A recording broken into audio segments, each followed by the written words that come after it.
Very good. Should we go ahead and get started? Or? Yeah. Okay. Oh, good. So, Why don't you introduce everybody? absolutely. Okay. So we're again, my name's Jason Beeford, General Manager on site at the Country Club of Woodbridge. Here with us today we have Dennis Petrozelli, our golf course superintendent, Matt Fauerbach, our regional agronomist for Billy Casper Golf, and then Rob Higbee, Regional Marketing Director, and then Dee Kotchkis is here, Chairman of the Golf Commission. So we've got a full team here to answer any questions that you may have. Hopefully you've had a chance to take a look at the budget. What we thought we would do today is we got a little presentation here for you so we could talk a little bit more detail about what goes into the budget, kind of some of the things that affect it, as well as how it could change over the course of the year by things that we do and how we're going to grow it. So we'll go through, the main focus of the presentation is on revenues, and then we'll talk about expenses at the end, and feel free to ask any questions that you may have. So to start off with revenues, what you can see is we have about $1.669 million in revenues budgeted. Four of the larger categories: greens fee revenue, cart fee revenue, membership, and food and beverage. So the first thing is we'll talk about what drives those revenues. First and foremost, this term called average price per round, or which you'll hear me say APR, which is essentially total revenue divided by the rounds of golf to determine what's going to drive that revenue. Obviously, the simple one, rounds of golf, membership sales, and our ancillary sales, our food and beverage, our pro shop sales, and all those sorts of things. So we'll start with APR. And how do we grow the APR? It's no secret that in calendar year 2012, we did not reach the APR that we had budgeted or that we had hoped for. This was in direct relation to the course conditions that we had. Midway through the year, we had some deteriorating conditions. We had to drop our rate, which coincidentally dropped APR. So for 2013, we feel like we're going to be in a much better position right off the bat because we feel very confident that we've managed those course condition issues. So we'll be able to maintain a higher average price per round. For example, we did about 25,000 rounds in the calendar year 2012. If half of those were at a discount, this year if we do 25,000 rounds and we're not at a discount for half of those, we're going to make more money. So some of the things that we're going to try and do to grow the APR and get it back where it needs to be is, first and foremost, hold our higher rates whenever we can. What dictates what we can charge is course conditions, customer service, availability on the tee sheet, so on and so forth. So our first goal here is how do we ensure that we're charging that higher rate to a majority of golfers. Another opportunity to grow our APR is to bundle packages together. For example, when you go to McDonald's and you order a Big Mac, they're going to say, do you want fries and a drink with that? How do we get extra dollars out of people? We can do that through offering golf balls with your round of golf for an additional price, bundle food packages, so on and so forth. So that's another area to help grow the APR. We'll talk about this a couple times today, but increasing the outing rounds can help grow the APR. Generally, when you plan a golf outing, you're going to eat as well. So we get 100% of the golfers to come and play the golf course, eat, and then they're also buying other things. So outing rounds generally have a higher APR than your regular rounds. Improve our targeted discounting strategy. This is a tricky one, and this is where Billy Casper, all the information that we gather on a daily basis, really gives us an advantage. Essentially what this means is, how do we fill the tee sheet? How do we have a certain number of customers who are very price sensitive. So we can't set our price at our highest rate and expect these people to show up. We need these customers, so we have to figure out creative ways to lower our prices at certain times to get those golfers to come on board. Now that we have a year under our belt of gathering utilization reports, geographic analysis and figure out who's playing when, we can be much more effective with this strategy here. And then finally, we can increase the sale of our value-added programs. So we have things like Advantage cards. We sell a $29 Advantage card in which the golfer gets 15% discount. The more of those we could sell, the more money we're making, the higher our APR is. How do we figure out how to get pool members to buy golf memberships? How do we figure out to get golf members to buy pool memberships? Ways to continue to grow this APR. So through these strategies, we're going to be able to constantly strive to get just that many more dollars out of our golfers as they're playing our facility, which is ultimately going to help grow our APR.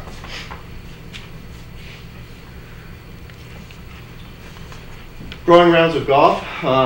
In a calendar perspective, we did about 25,000, just under 25,000 rounds in 2012. So we are looking to grow this to 27,000 rounds. Obviously, we'd like to continue to grow that number, and growing rounds are very simple. You get more rounds, you make more money. Once you reach a certain point, your expenses do not go up at the same rate as your revenue. So obviously, we're going to try and get more rounds. First and foremost, by selling these Advantage cards and issuing out the resident cards that we give people for free, we're increasing the loyalty of those players. So if I'm a golfer and I have a discount card to a particular course, I'm going to be much more likely to play that course on a regular basis. So our goal right off the bat, starting in the spring, is to sell as many of those Advantage cards and issue out as many of those residence cards as we can. Obviously, growing our outings. The great thing about outing rounds is they generally come to your golf course at non-peak times. We're not going to be selling outings at peak time on the weekends. So we're filling in gaps on the tee sheet or voids on the tee sheet by growing the outings. And as we mentioned before, we're getting those at a higher APR than the normal round of golf anyway, which is great. This is something that we're constantly striving to do, which is enhance the guest experience.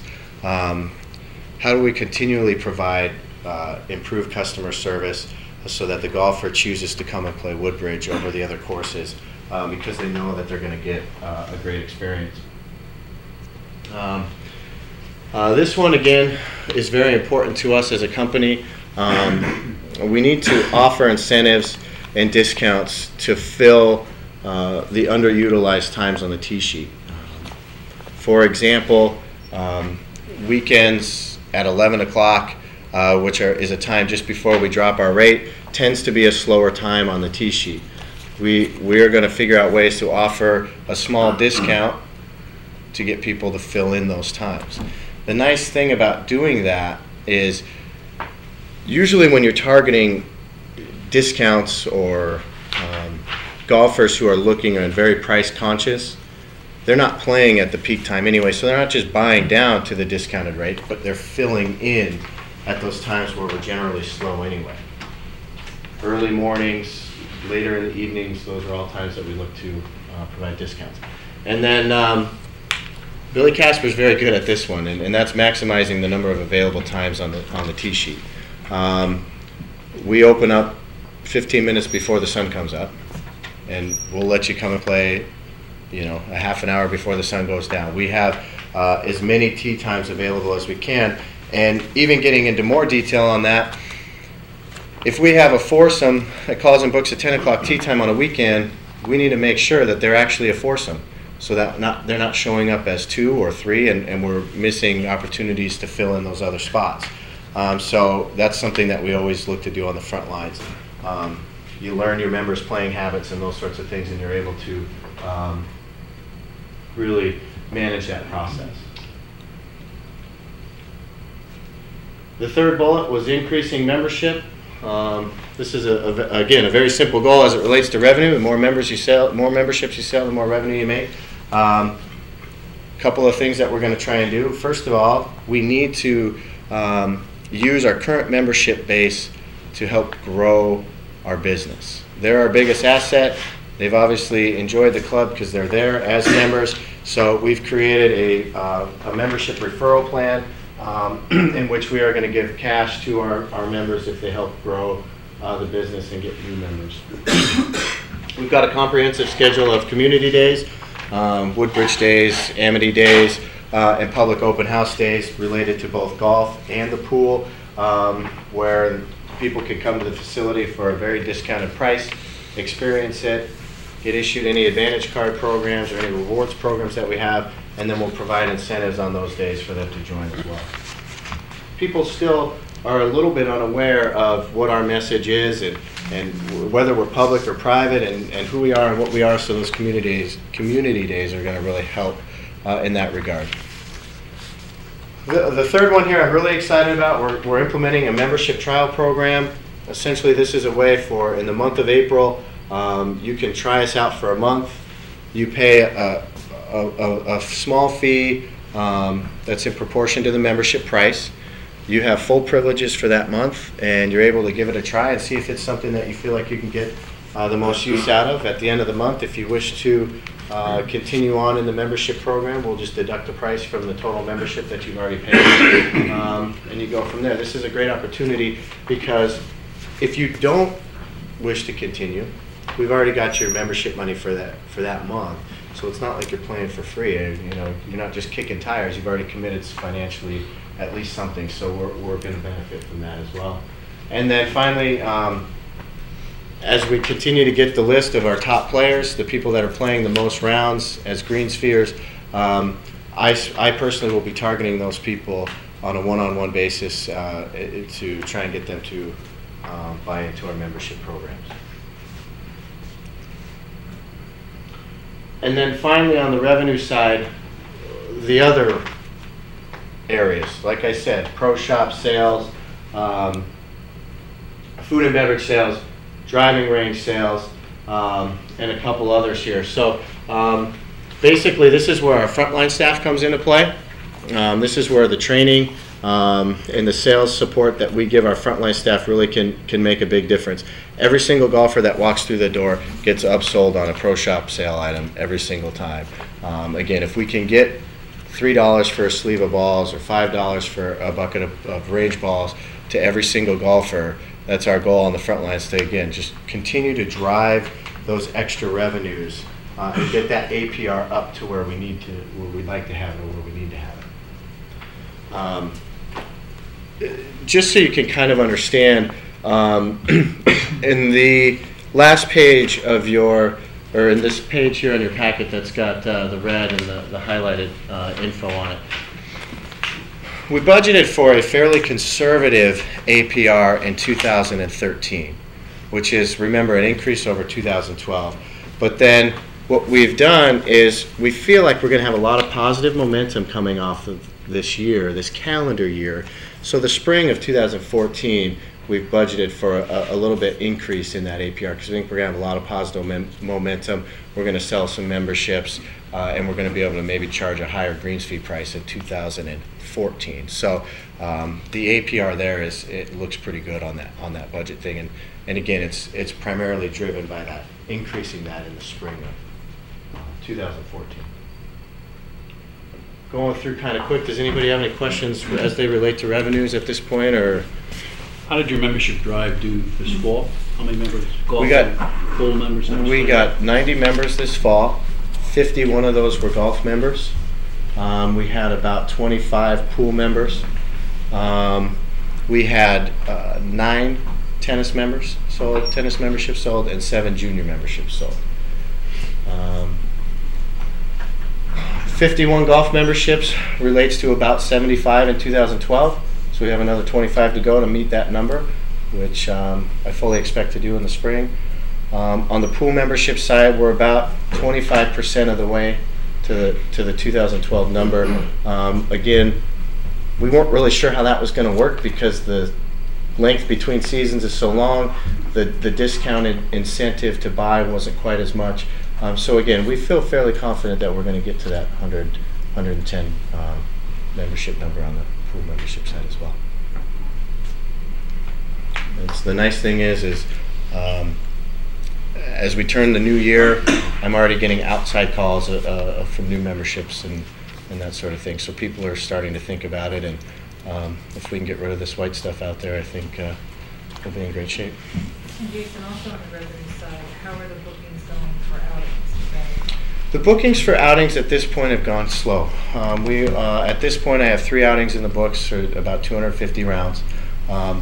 Of that 27,000 rounds for the fiscal year budget that we have, we expect about 2,000 of those are outing rounds.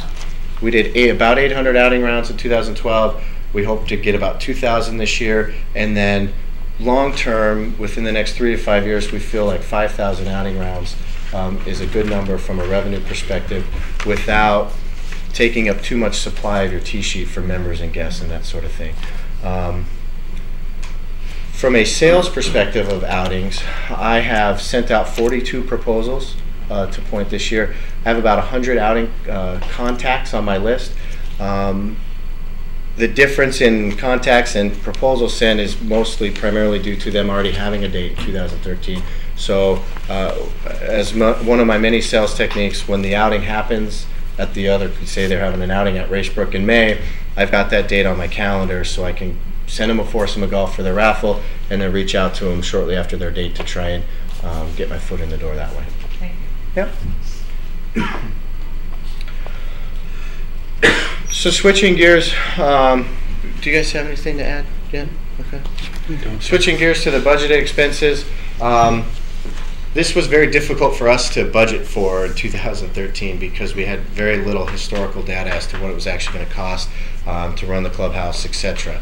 Now that we have 1 year under our belt, we feel much more confident that these numbers are going to be very accurate. Some of the main expense items there: labor, $676,000.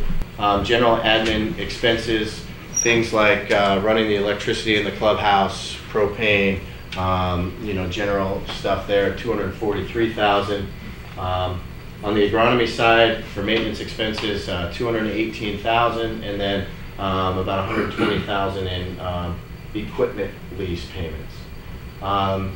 So what makes up some of these numbers, and how do we manage them? First off, on the labor budget, 95% of our workforce is seasonal help. Dennis and I are the only 2 full-time staff members on board, so that helps us save money this time of year, and it manages the staff nicely. We have a very good pulse on how many staff members it takes to run the golf course based on our volume of play for the day, both on a food and beverage side, from the lifeguards, the maintenance crew, and that sort of thing. And we change the staff levels to match the volume on a daily basis. That's something that we are constantly looking for ways to save on the labor budget from that standpoint. Cross-training employees.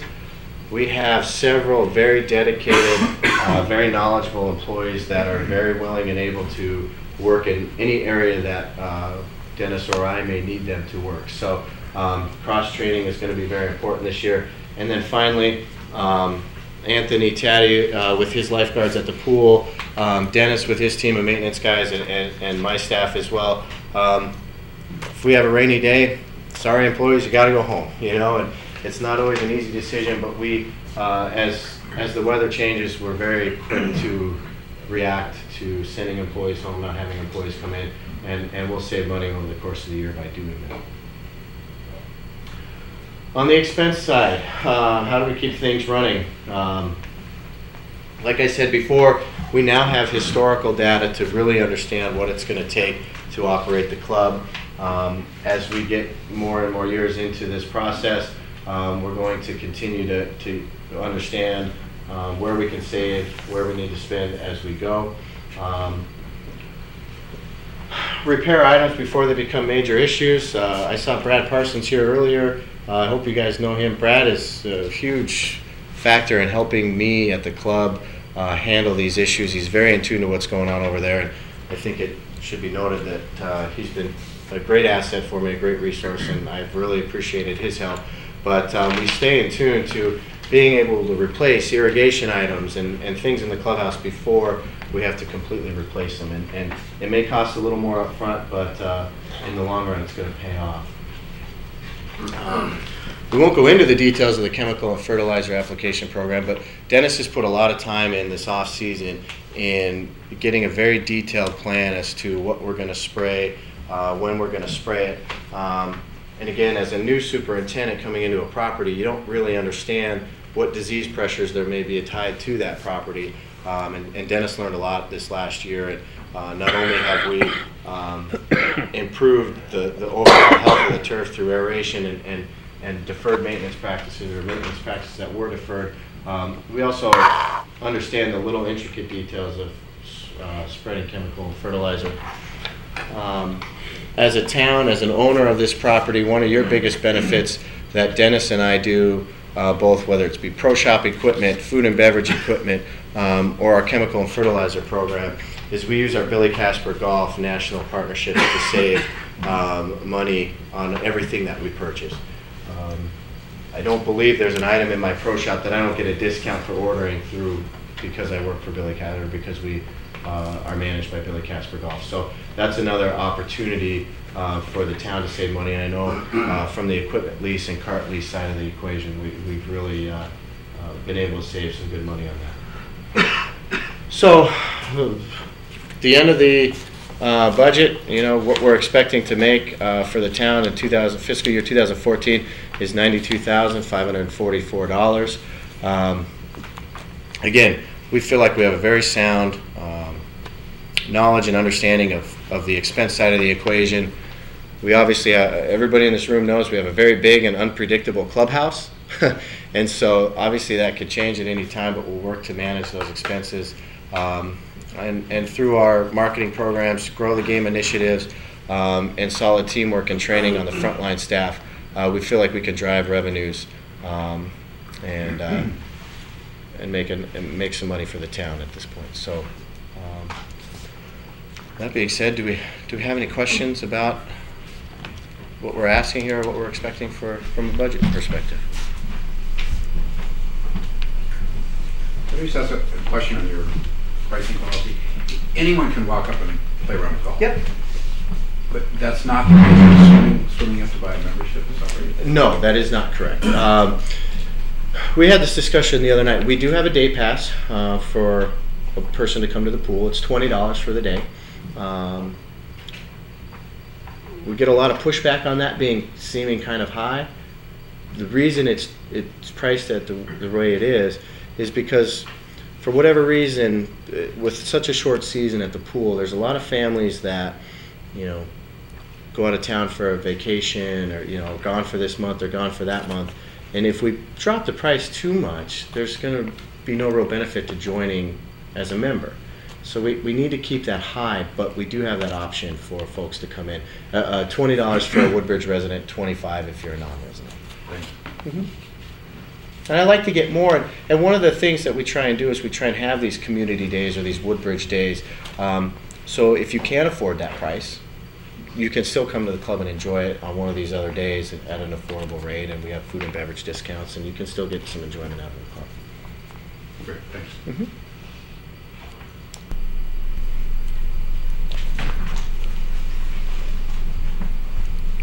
On the revenues, in the beginning, did you start by saying the drop in revenue from 1.9 to 1.5 was?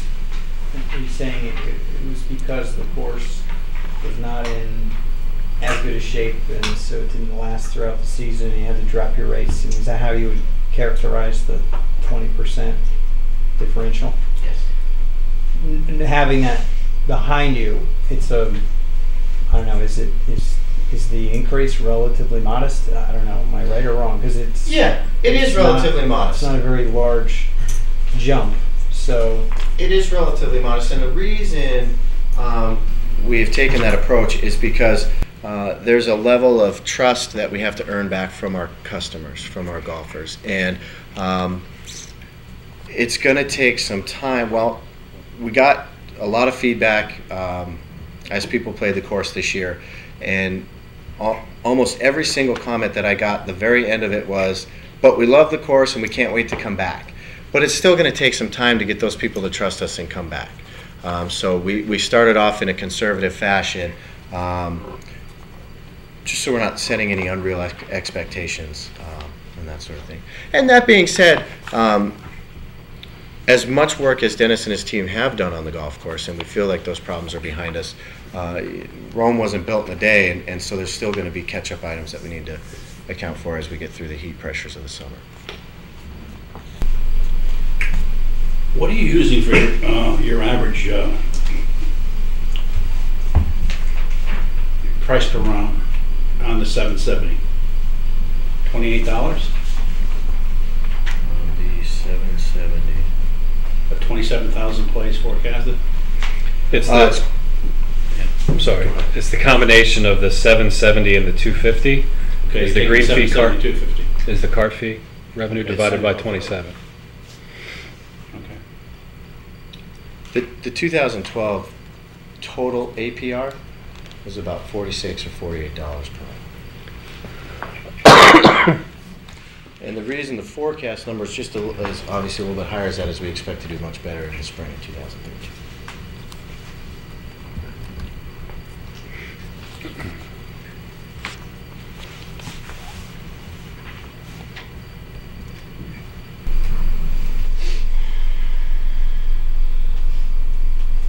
So how do we get this 6% to go up to 10% or 12%?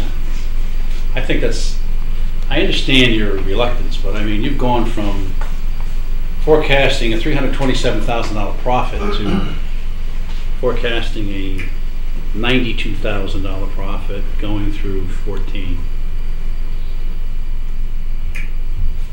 Well, it's actually arithmetically at least pretty simple. I mean, if you can get another $5 per round in APR, that's $130,000 in bottom line. And you know, so the difference between the 320 and the 92, or you know, is what, $8 APR?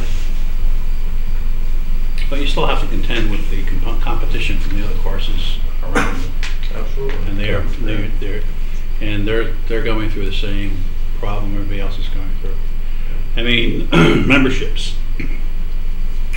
What was the enrollment? What was the enrollment of Woodbridge in its best day as a club? I mean, what was their enrollment As a private club? as a private club? Does anybody know what their enrollment was? I'm Many not years ago, familiar. it exceeded 300. 300. You know, Yeah. that's not in recent. I mean, is it unrealistic that we should be able to attain 150 members in this club? I'm talking golfing No, members. I don't think it is. I We mean, I had think over 200 memberships last year. correct.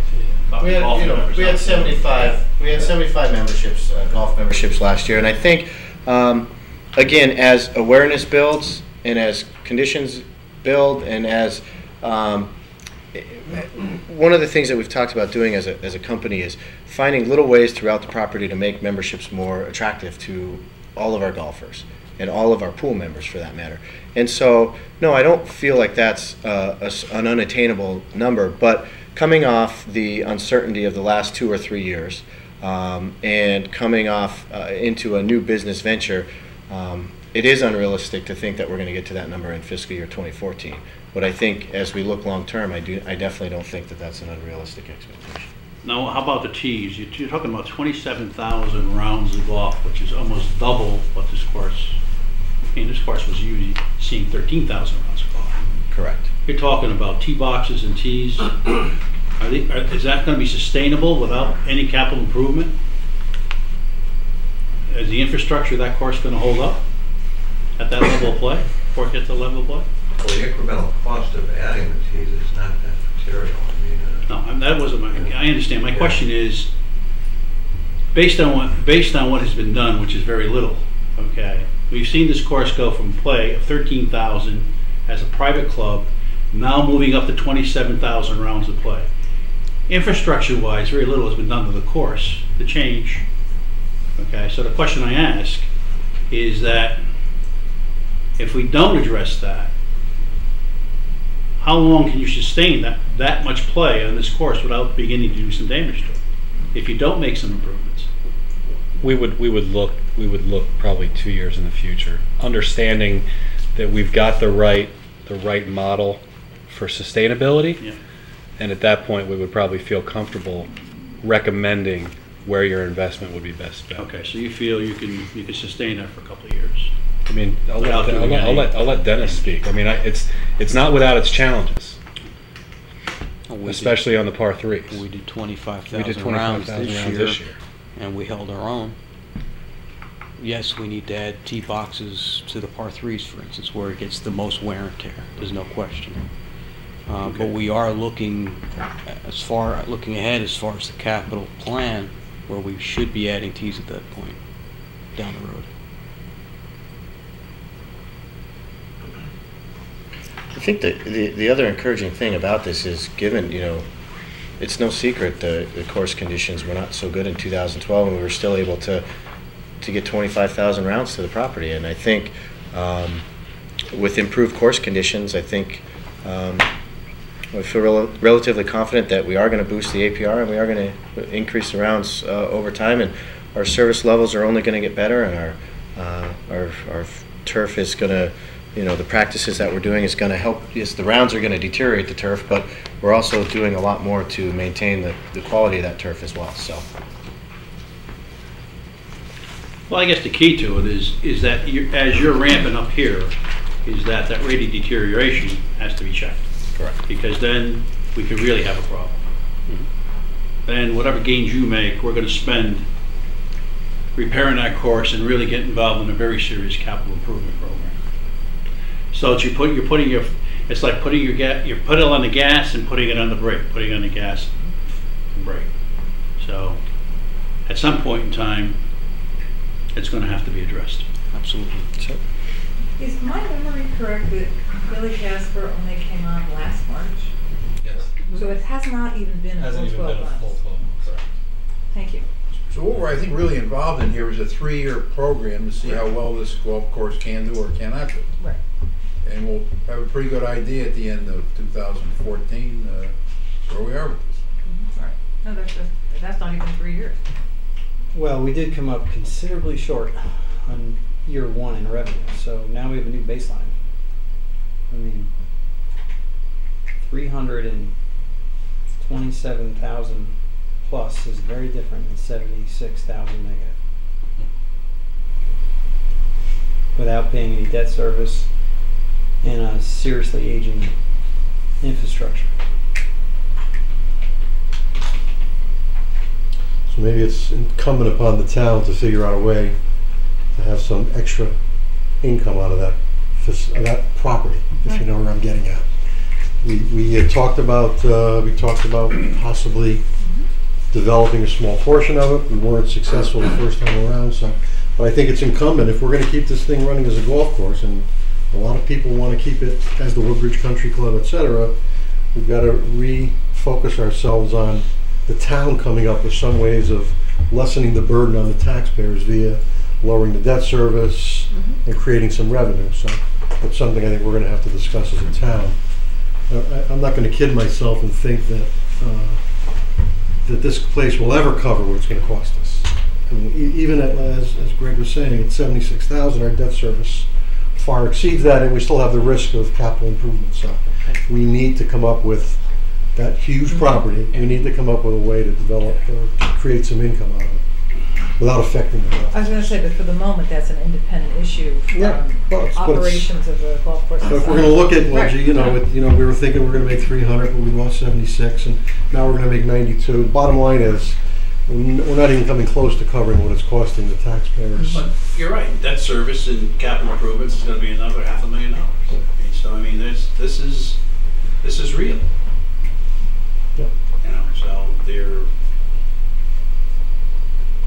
Well, the vote of the town was to buy this and to try to work it as a country club. Yeah. And that's what we're doing. And if that doesn't work out at the end of 3 years... I think Matt brought up a very good point. We should continue to seek other options in order to alleviate some of the pain. Well, I think we have to view the whole enterprise as a big benefit to the town and to really capitalize on what that is. I don't know. I mean, we talk about that, but the reality of it is 7% of the taxpayers in town utilize the facility. So that's 7% you're appealing to. So, I mean, and historically, on all these clubs that they manage, that's the number they use, 7%. So, I mean, there's still a large portion of the people in this town that don't use that facility that are supporting it. But who nonetheless Right. value it as open space, and so that is its own kind of use. All the from a other open town-wide space we have, perspective. I mean, there's yeah. no income stream, or no even conceptual income stream. So this is an experiment that, hey, Right. if it works, it's Look, it's an experiment, but there is, all we should be aware of is, and continue to look at, is what our potential, what we have to look at the whole picture and what the potential risk is. we do. Okay? For the town and the taxpayers. Sure. That's what we do. Okay? We recognize what the program is. But I would point out that we have a lot of different programs that we support that have the same type of buy-in from the residents. We have 10% or less of the residents that use, the exercise center, who use the services of a lot of the commissions that we support. That's true, but the exposure is not even comparable. True, and I think to Matt's point, that's why we have to look at trying to make this work from another perspective. If the sprinkler system on the foot course goes, it has to be replaced. Mm-hmm. And the replacement cost is $1.2 to $1.5 million. And it has to be done right away because you don't have a choice. You may hear some blowback. True. Okay? Mm-hmm. This is a business. We're running a business here.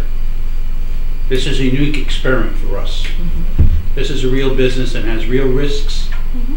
And the upside profits are minimal based on the state of the golf economy nationally.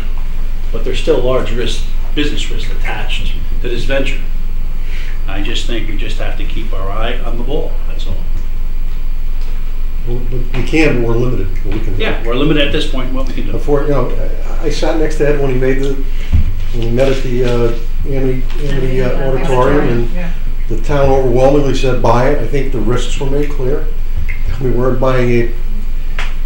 I don't consider it open space because there's too much there. It's not a piece of land. There's buildings, there's sprinkler systems, there's so much there that could cause us problems. So again, my opinion, I think when we were talking about buying this, I made a statement, and we don't need to be in the golf course business. It's not something we should be in because it's not something the town should be in. But we had to get into it initially, and I think what we're saying is, again, we haven't given these guys a full year. Let's see. Now, if next year the numbers come back and they're not in line with this, then we have to really take a hard look at this. If we're going to lose money every year, in addition to paying the debt service, in addition to carrying the risk, we've got to decide what we're going to do. And, Agreed. but I think we need to give a full year of, hopefully the weather will cooperate. So, but we need to and we still have to continue to look at possible ways. Again, I know we'll be repetitive, but to just leave it the way it is, and we're just going to pay for the debt service, and hopefully the golf course will break even or make some money or whatever. But it's going to cost us money out of our pocket. So, and again, I heard Ed say that day, we may have to develop a small portion of it. So maybe we could do a better job of that if we want to do something like that.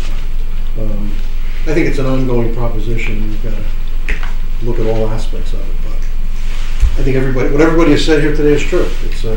It's a tough, because of that clubhouse. And we know it. We knew it going in what we were getting into. So, but the townspeople spoke and we acted. So, let's see where we head this year. Any other questions for the golf course? Okay. Thank you, gentlemen. Thank you very much. If anybody wants, we'll be open tomorrow, so you want to knock that down there.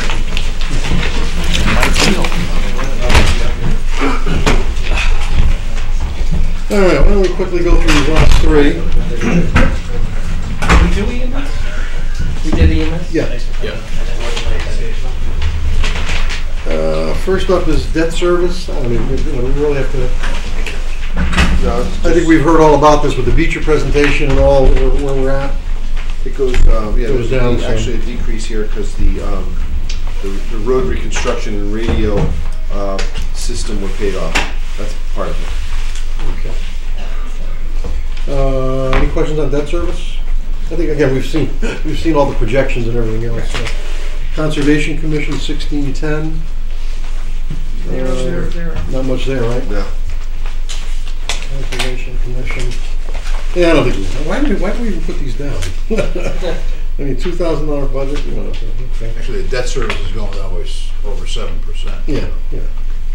And then Board of Finance, 1170. Yeah, that one you should Yeah. look at. Let's see.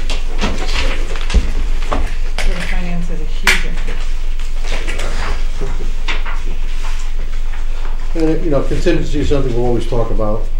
But I think. Yeah, debt contingency. Right? Yeah, and again, depending on how we end the year with this year's contingency, we have money right now. Maybe we can do some things to cut this thing down. So, there's nothing here I think that needs to be. Is there, Tom?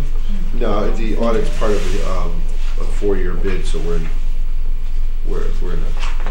still in a lock-in period there. Okay. Any other questions? Okay. See you Thursday, hopefully, for our final presentation.